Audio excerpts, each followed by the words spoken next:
seeing those little chickens in the coop and all that. But you know, a wild animal swimming up the river, they're gonna die one way or the other, be it disease or predation, if they can keep the human race going and still lay their eggs at the same time. That seems like the circle of life. Yeah, yeah, definitely, definitely.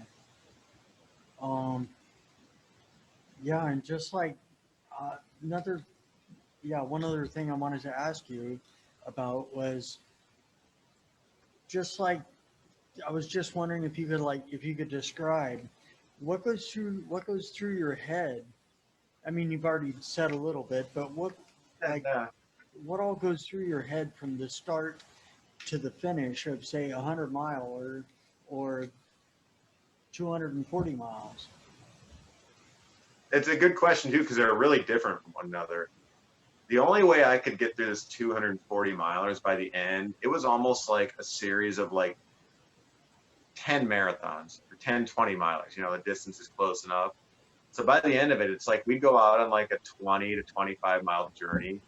And it would usually take like 6 to 12 hours, depending on whether we were in the mountains and it was a flat. But we'd finish that section and it's like I'd be done. I could not even think about the next section yet. I would have to roll into the aid station.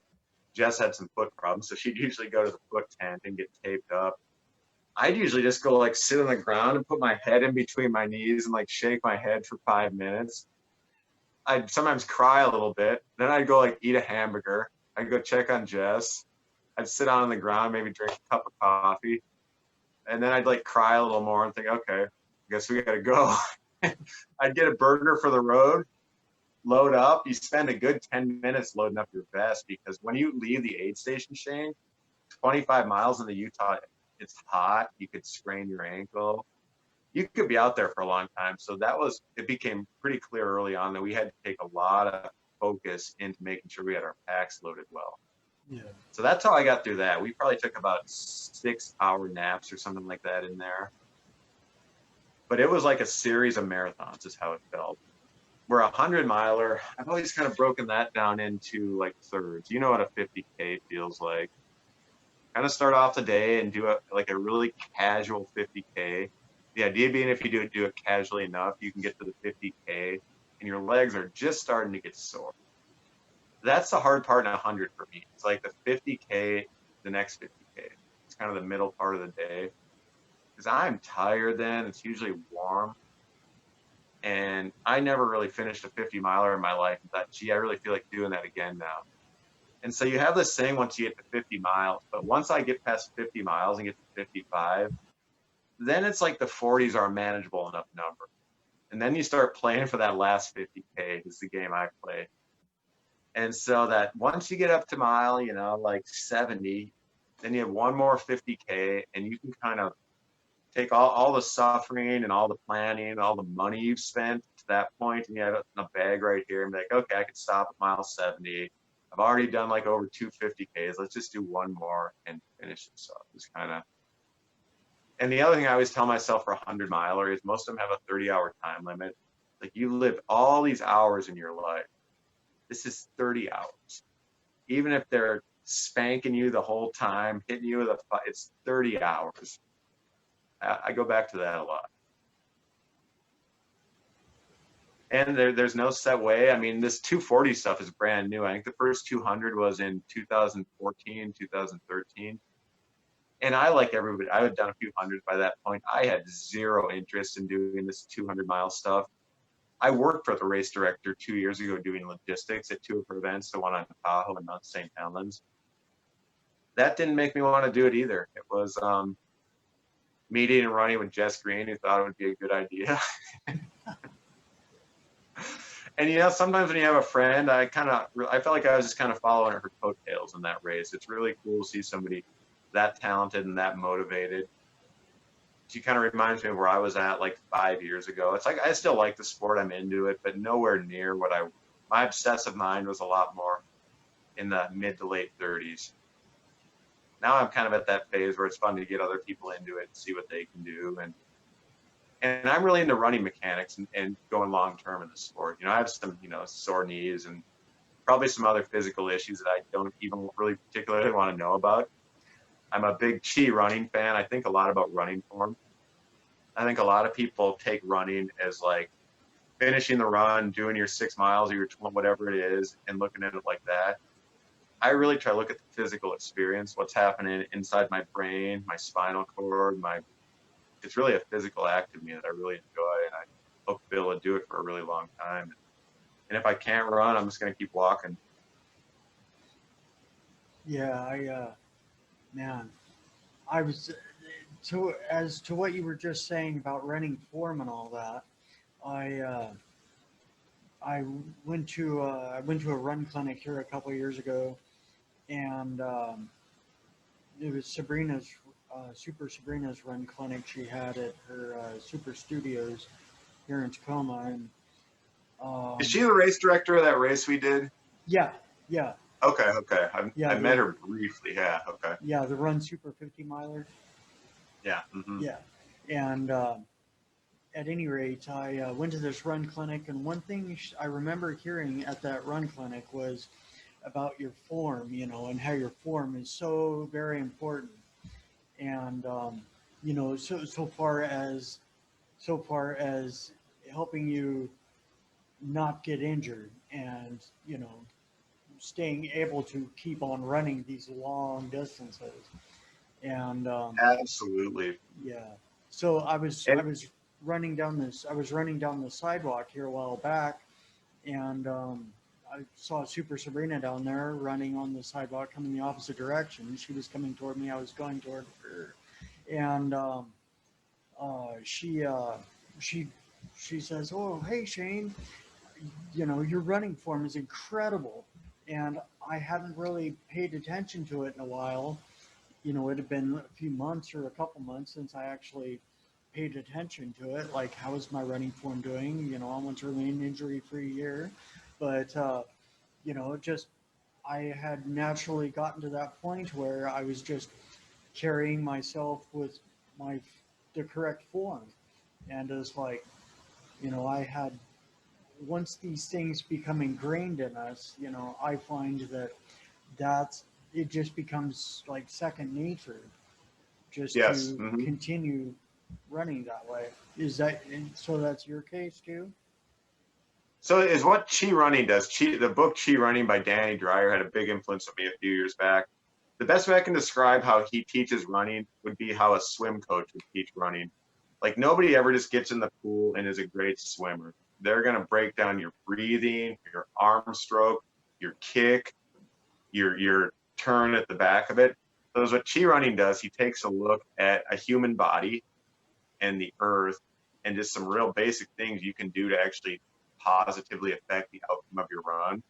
Posture being the biggest one, breathing technique. Most people don't know how to breathe. So you send most people out to go for a run and they don't even know how to breathe. So they're going to be struggling immediately. And back to this point one, too, most people have terrible posture. They don't know how to breathe. And so their run is going to be painful and uncomfortable and out of breath. You teach them how to hold their upper body. You teach them how to breathe. And the last part, the cool part about Chi running, which you do really well, is you teach them how to lean forward and how to pick up their feet rather than to push off. And once you really tap into it, yeah, you almost feel like somebody's running your body for you. Yeah, You almost feel like a puppet and you're just, oh, this is cool. I'm running. I'm not really doing anything. Because our body, it's ingrained in us from 3 million years of our ancestors running. We're pre-programmed knowing how to run. We just lose it by sitting on our butts through elementary through high school. Then we all get jobs at computers. You take somebody that's doing what I'm doing right now and they do that for 15, 20, 30, however many years, and tell them to go running, yeah, they're not going to know how to breathe. They're not going to know how to stand up straight, and they're not going to know how to pick their feet up right. And so Chi running kind of takes and shows you how to lose a lot of those modern movement patterns that we've developed and redeveloped the old kind of caveman ones we've lost over the years. yeah. It's thinking back, I had sort of I've always well, my story since I was 11 and in physical therapy there after my brain injury and all that, had to learn to walk again and all that. But anyway, since that time, I've been active, not necessarily highly active the whole time, but active at any rate. And since I wish I had been highly active the entire time, because it's like, you know, after having jobs for a few years where I was driving all day, Yeah. doing deliveries. I mean, sure, I'd get out of my vehicle and go into the Yeah. building, Yeah. drop the delivery, but I'd spend most of the day sitting in the truck or sitting in my car, and it's like What I'm, sitting does, it shortens the psoas major. It's the hip flexor, the muscle that runs up through there. When you sit like this, that muscle shortens and it stays like that. And then when you get up, it pulls your pelvis forward. yeah, Yeah, more you can stand. I get to stand most of the time at Fleet Feet, thankfully, other than when I'm fitting people. And yeah, that's one of my running mentors. That was his best piece of advice. He's like, never sit. yeah, it's like um, my job at the restaurant. I'm on my feet all day, and it's like, except for maybe Yeah, 5 or 10 minutes when I'm sitting down eating my salmon. Other than that, I'm on my exactly. feet all day, and it's great. It feels good. I was in the restaurant industry in California before moving up here, and I really enjoyed the industry. Really enjoyed it for what you said. Made decent money being on your feet. I'd go for my run and I worked there 32 hours a week. I was in the best shape of my life. Yeah, yeah. It's like, I'm on my feet all day at work, and then I get off work and I'm already energized from being active all day. So it's like, I go for a run after work, and It was you know, fun being in that industry too as a non-partier. I was a little older than everybody. So it was a lot of late 20s kids, and they all drank and partied and all that. And I'd show up to work after a 12-mile run. I felt like I was on steroids compared to the rest of the wait staff. nice, nice. But yeah, I actually, I can so relate to that perfectly, because being clean and sober and myself, and then coming to work, and yeah, I know exactly what you're talking about. Um, but yeah, it's like uh, I don't know. I love hearing your stories about running these super long distances. It just makes me want to get out there and run these super long distances. But I know I'm still working on, technically still working on the 50 miler in one shot. My longest ever is 57, but that's over the 24-hour Yeah. uh, period with a couple of 2-hour breaks in there. But um, yeah, I it's like the like, 24-hour event for you because I know that you struggle a little bit more with some of the obstacles on the trail and things like that. Where a 24-hour event, you can really chip away at the need for sleep. Like that's something you can actually train, and you're not going to have to as the legs get more tired, to having to deal with the obstacles and things. I think that's a great goal. Focus on that 24-hour event. yeah, yeah. That would, I remember.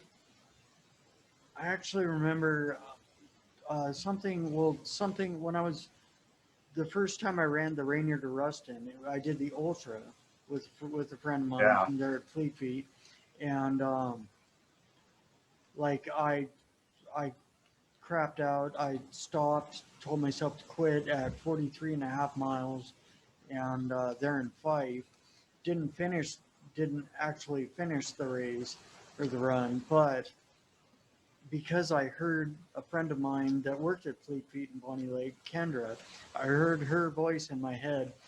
Shane, when you're out there on that ultra marathon, just remember, listen to your body.